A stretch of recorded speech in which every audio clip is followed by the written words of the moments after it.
Welcome to footballgameplan.com, where football makes sense. That's the czar of the playbook, Emery Hunt, and I'm Tyler Merkovich, bringing you Week 2 coverage of the college football season.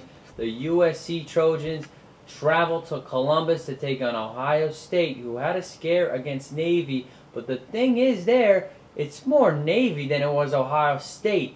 Now, what do you think? USC will be favored in this game.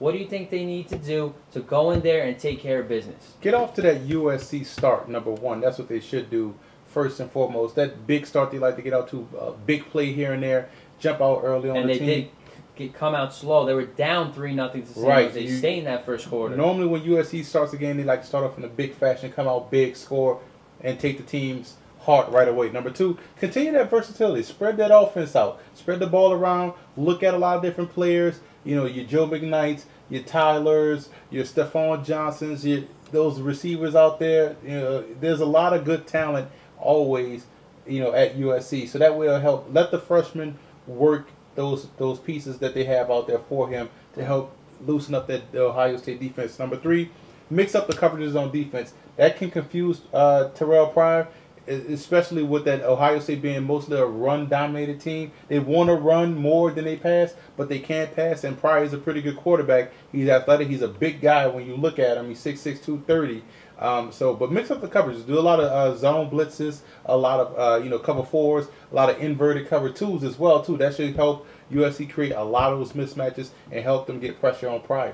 You know, USC, they need to run the ball just like Navy did against them. I know it's not that it's going to be that option, but use Stephon Johnson to run through the tackles, use McKnight to run on the edges, because that O-line is where they are built. They got to protect Barkley, and if Corp gets in there, also because they're very inexperienced quarterbacks, and then use the play action fakes to use Damian Williams, who's one of the most underrated receivers in the country. Do that. Ohio State, though, Terrell Pryor needs to play better in the passing game, and they can't tighten up. They got to play very loose. If USC gets out to a lead, they cannot tighten up. Other way around, even if Ohio State gets a lead, they got to play consistent throughout 4 quarters.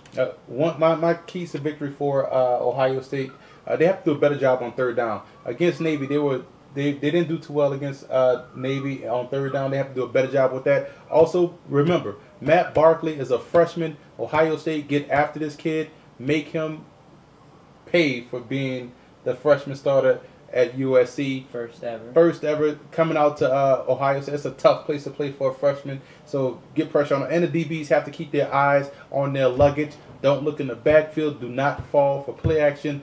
Watch who you are covering, because with the play action, USC runs a lot of posts, a lot of in routes. You peek in the backfield, you get burned. But if you keep your eyes on your luggage, check who you're supposed to check, you'll be fine. I like Ohio State in this game at home. There's going to be a lot of animosity in the atmosphere in Columbus, as those Ohio State fans know what happened to the Buckeyes out west last year. That will be in their minds.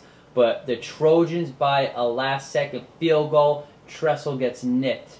I think Ohio State will win this game. Revenge is best served, chilled. And I think they're going to do a good job of beating USC at their own game in Columbus. Well, I think USC is well on their way to my prediction of at least 2 losses, but it's not going to come here. For more college football previews, visit footballgameplan.com/NCAA.